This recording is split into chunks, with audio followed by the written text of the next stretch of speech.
أشهد أن سيدنا إيماننا قدوتنا حبيبنا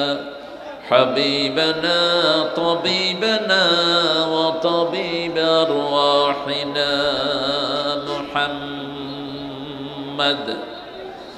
الذي أرسله بالحق بشيرا ونذيرا وداعيا إلى الله بإذنه وسراجا منيرا فقد قال الله تعالى في كلامه المجيد فرقانه الحميد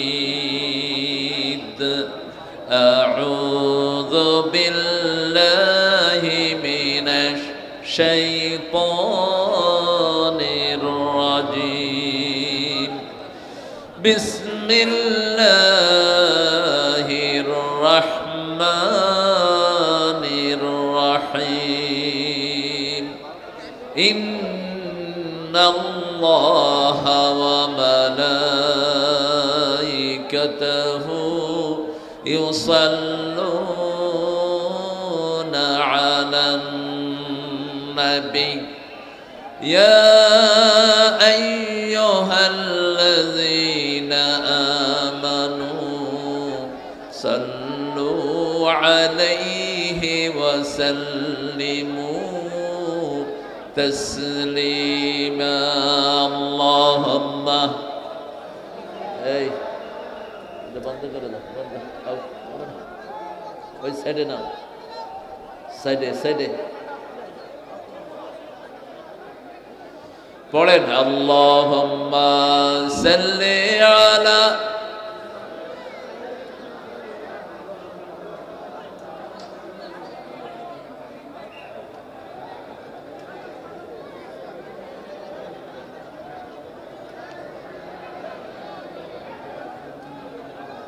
কেমন আছেন আপনারা?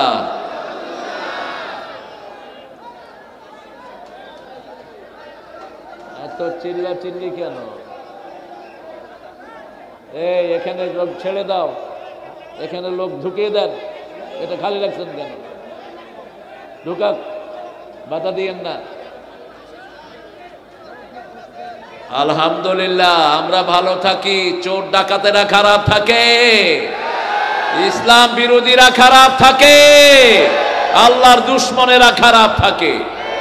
মোমেন কখনো খারাপ থাকতে পারে? মোমেনের কথায় কথায় কার কথা বলে? কার কথা?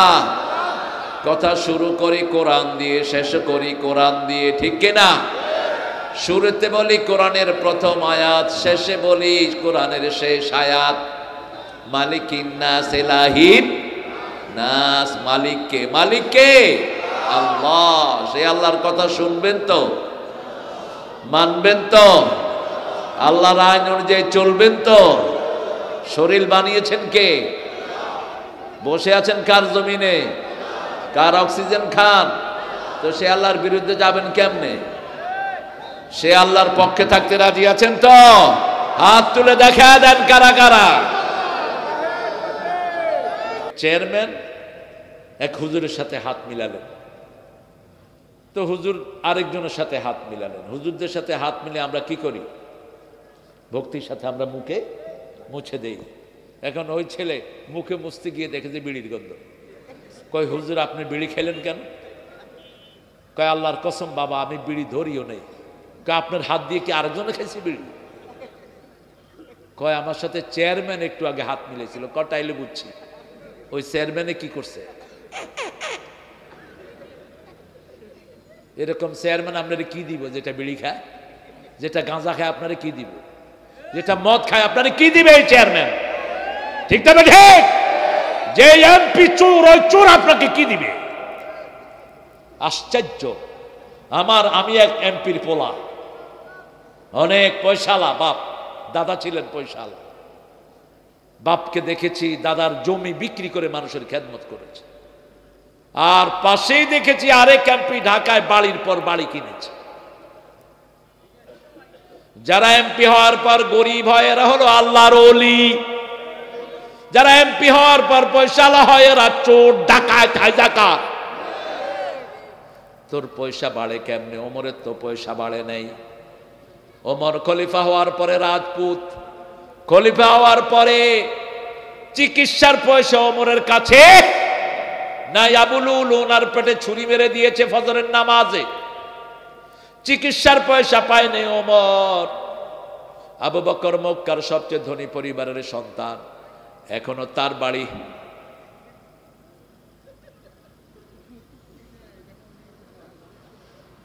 এখানে চলে আসে। বাবা তোমার কথা এখানে চলে আসে তো, বুঝছো না? তুমি এটা না বুঝলে বুঝবে কে? আবু বকর ওনার বাড়ির দাম এখনো সবচেয়ে বেশি। আপনারা মক্কায় গেলে দেখবেন মসজিদে আবু বকর, কাবাঘরের পাশেই মেসফালার প্রথম যে 5 তলা বাড়িটা, এটা কার বাড়ি? আবু বকর রাদিয়াল্লাহু আনহু। ক্ষমতায় বসলেন, তিনি খলিফা। বিবি বলছে একটু ফিন্নি খেতে চাই। ফিন্নি, ফিন্নি বলে তো আপনাদের এখানে পায়েস। বিহারিরা রান্নায় করে বড় ওস্তাদ, এখানের রান্নাগুলো খুব স্বাদ হয়। আমি খেয়েছি রাতে, আমি সুযোগ পেলে রাতে খাই, অত্যন্ত মজাদার। কিছু হোটেল আছে সারা রাত খোলা থাকে, রান্নাও স্বাদ। পায়েস খেতে চাই। আবু বকর বললেন পায়েস খাওয়ানোর পয়সা আমার কাছে নাই। বিবি 1 মুঠ করে চাউল সরিয়ে রাখলেন। 10 দিন পর একটু গুড় দিয়ে লেড়ে ওমর ফারুক আবু বকরের সামনে দিলেন। তিনি খেতে বসে বলছেন এটা আসলো কোত্থেকে? বিবি বলছেন 1 মুঠ করে চাউল সরিয়ে রেখেছি।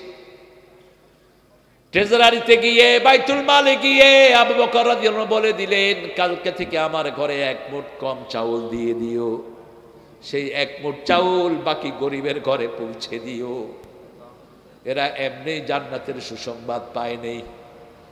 সাহাবীদের মতো সারা পৃথিবীর সব মুমিন আমল করলেও সাহাবীদের পায়ে সমান হবে না। তবে অনেক আলেম চেষ্টা করে, ঠিক না ঠিক? অনেক মানুষ চেষ্টা করে, আছে না নাই? আলী হাসান মুজাহিদের ঘরে আমি দেখেছি, তিনি ক্যাবিনেট মন্ত্রী হলেন। চাচিকে বলছেন আলু ডাল আর চাউল কিনে দিলাম, আলু ডাল আর চাউল, আর কিছু চাইবে না আমার কাছে। একজন ক্যাবিনেট মন্ত্রী আর একটা কমিশনার কোটি টাকার মালিক, কাজের পোলা 400 কোটি টাকার মালিক। আমরা একজনের কাছে বিচার চাই, তিনি কে? তবে আমরা যদি নামাজ পড়ি, কোরবানি দেই, আমাদের সব অভাব দূর করে দিবেন কে? রাসূলকে জিজ্ঞেস করা হলো সবচেয়ে ভালো মানুষ কে? রাসূল বললেন খায়রুন নাস মান ইয়ানফাউন নাস, সবচেয়ে ভালো মানুষ যে মানুষের কল্যাণের চিন্তা করে। আপনি আপনার একজন ব্যবসায়ের দোকানে আপনি চাকরি করেন, আপনি চাইবেন ওই মালিকের যেন কল্যাণ হয়, আর মালিকও চাইবে আমার শ্রমিকের যেন কল্যাণ হয়। শ্রমিকের ঘাম শুকানোর আগে বেতন দেওয়ার কথা বলেছেন কে? আল্লাহ বলেছেন রাসূলের মাধ্যমে। মালিক যেমন শ্রমিকের দিকে খেয়াল রাখবে, শ্রমিকও মালিকের সম্পদকে সুন্দর নিজের আপন মনে করে ব্যয় করবে। অনেক শ্রমিক জাহান্নামে চলে যাবে, আছে না নাই? প্রতিদিন কিছু টাকা সরিয়ে ফেলে ক্যাশ থেকে, এরকম আল্লাহর ওলি অবশ্য এখানে নাই না। একজন সাহাবী ছিলেন, বুখারীর হাদিস বলে শেষ করবো ইনশাআল্লাহ। সাহাবীর নাম হলো কারকারা। কি নাম? জোরে বলেন। কারকারা। রাসূলকে বলা হলো ইয়া রাসূলুল্লাহ কারকারা মারা গেছে। এই সাহাবী রাসূলের বডিগার্ডও থাকতেন মাঝে মধ্যে। রাসূল একটু চিন্তা করে বললেন কারকারা ফিন্নার, ও জাহান্নামী। সাহাবায়ে কেরাম হয়রান হয়ে গেলেন, কি বলল? রাসূলের কাজ করেছে, এই লোক জাহান্নামী হয় কেমনে? রাসূলের কথা তো মিথ্যা হতে পারে? আগামী দিনের সূর্য ওঠা মিথ্যা হবে, রাসূলের কথা কোনোটা মিথ্যা হওয়া সম্ভব? রাসূল বলেছেন যৌন জীবন যদি সুন্দর না রাখো এইডস হবে, এমন রোগ হবে যে রোগের কোনো ঔষধ এখন হচ্ছে কি হচ্ছে না। যারা বিভিন্ন বহুমুখী মেয়েদের কাছে যায়, চরিত্রহীন, আছে না নাই? মনে রাখবেন কেন অসুস্থতা হয়?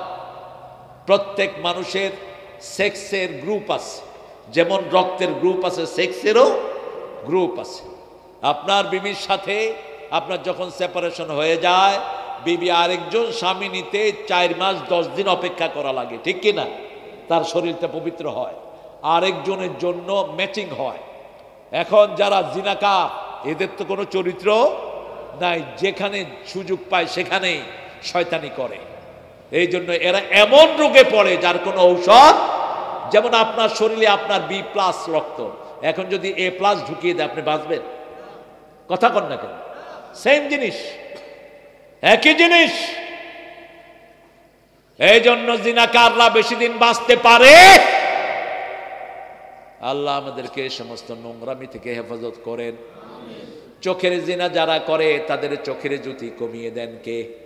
রাসূল বলেছেন কারো সতরের দিকে তাকাবা না, এমনকি নিজের সতরের দিকে তাকাবা না, চোখের জ্যোতি কমে যায়। আবার রাসূল সাল্লাল্লাহু আলাইহি ওয়াসাল্লাম বলেছেন ডান হাত দিয়ে কখনো নিজের প্রাইভেট প্রপার্টি টাচ করবা না। দুই যুবতী মেয়ে এক ল্যাপের নিচে ঘুমাবা না, দুই যুবক ছেলে এক ল্যাপের নিচে ঘুমাবা না।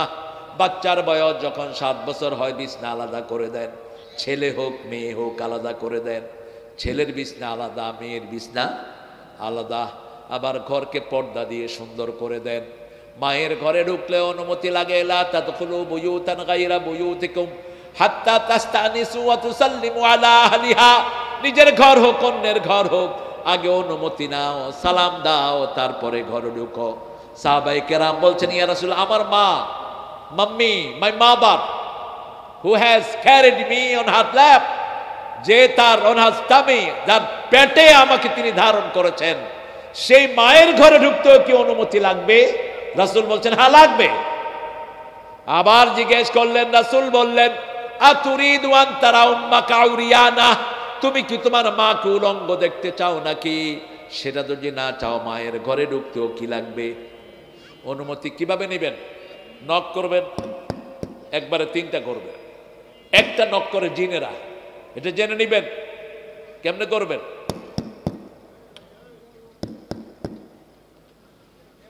কেউ আছেন? আবার ঘরে এমনি উকিটুকি মাইরা কয় কই কেউ নাই। রাসূল বলেছেন এদের চোখগুলো লোহার রড দিয়ে কি করে দাও, খবরদার কারো ঘরের ভিতরে তাকাবেন না। কই দেখতেছি না তো, কই? বলছে ভিতরে দেখা যায় না, এমন আড় হয়ে দাঁড়াবা। জিজ্ঞেস করবেন কেউ আছেন? কয়বার? 3 বার। ইন কিলা লাকুম ইরজাউ ফারজাউ যালিকা আযকা লাকুম। ভিতরে লোক আছে, আপনাকে বলছেন কে? আপনি বলেন আমি তারেক। আপনি তার কাছে অনুমতি চাইলেন, তিনি বললেন এখন না। আপনি বললেন আগামী বছর দেখামো তোমারে, তুমি আমারে আসতে দাওনি তো আমিও তোমারে আমার ঘরে আসতে দেব না। না, আল্লাহ বলছেন যদি বলে ফিরে যাও, ফিরে যাও, এটাই তোমার জন্য কল্যাণকর। সালাম দিবেন কয়বার? 3 বার। জিনেরা কয়বার? 1 বার। নক করবেন কয়বার? 3 বার। ঘরে বিলাই রাখবেন, তাহলে আর জিন ঢুকবে না, কোনো বিষাক্ত প্রাণী ঢুকবে না। আর বিড়াল হলো সবচেয়ে ভদ্র প্রাণী, বলেছেন রাহমাতাল লিল। বিড়াল পেশাব করে কি করে? কি করে? আর আপনারা পেশাব করে কি করেন? রাস্তার পাশে পেশাব করে ধুয়ে চলে যায়। আপনারা না, অন্য লোকেরা আর কি আছে না? পায়খানা কোথায় করে? রাস্তার পাশে। নিষেধ, কোনো গর্তেও পায়খানা করবেন না। যদি করেন তাড়াবেন আগে, হুস অথবা 3টা তালি দিবেন, কোনো জিন থাকলে সরে যাবে। একজন সাহাবী গর্তের ভিতরে পেশাব করেছে, জিন তাকে মেরে ফেলেছে। ওই সাহাবীকে মেরে ফেলেছে জিন। অত্যন্ত সতর্ক। আপনি যখনই এই কাজটা করবেন দোয়াটা পড়বেন। তো খেতে যখন করবেন কেমনে করবেন? খেতে করবেন উত্তরে দক্ষিণে বসবেন, পূর্বে পশ্চিমে না। বসে যখন কাজটা সারবেন তখন পড়বেন আল্লাহুম্মা ইন্নী আউযু বিকা মিনাল খুবসি ওয়াল। তাহলে আপনার সতর আর শয়তান দেখবে না, শয়তানের চোখ অন্ধ হয়ে যাবে।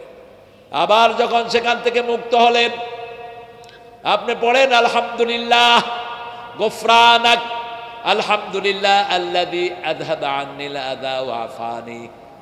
আপনার সব গুনাহ মাফ করে দিবেন কে? ওই যে কারকারার ব্যাপারে সাহাবীরা খোঁজ করতে লাগলেন, গিয়ে দেখলেন গনিমতের একটা জামা তিনি না বলে নিয়েছেন।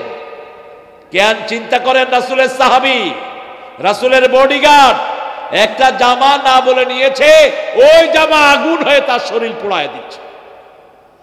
আর দেশের কত হাজার কোটি টাকার সম্পদ, ঠিক না বা ঠিক? এই সৈয়দপুরের রাস্তা 1 বছরও যায় না, রাস্তার সরবাকলা শেষ। কারণ রাস্তায় পড়ার চেয়ে নেতাগো পেটে পড়েছে বেশি, রাস্তায় পড়ার চেয়ে ঘুষখোরদের পেটে পড়েছে বেশি। রাসূল বলছেন কিয়ামতের ময়দানে প্রত্যেক চোরের জিনিস তার ঘাড়ে উঠিয়ে দিবেন কে? এটা রাসূলের কথা না। ইয়াহমিলুনা আওযারাহুম আলা যুহুরিহিম, প্রত্যেক চোরের চুরির সম্পদ সব তার ঘাড়ে উঠিয়ে দেয়া হবে। সাহাবায়ে কেরাম বললেন এত ছোট্ট ঘাড়ে এত বড় জিনিস কেমনে ধরবে? রাসূল বললেন এক এক জাহান্নামীর ঘাড় উহুদ পাহাড়ের মতো লম্বা করে দেয়া হবে। 10 মাইল লম্বা, 2.5 মাইল চওড়া হবে ঘাড়, মুখটা হবে পুরা রংপুরের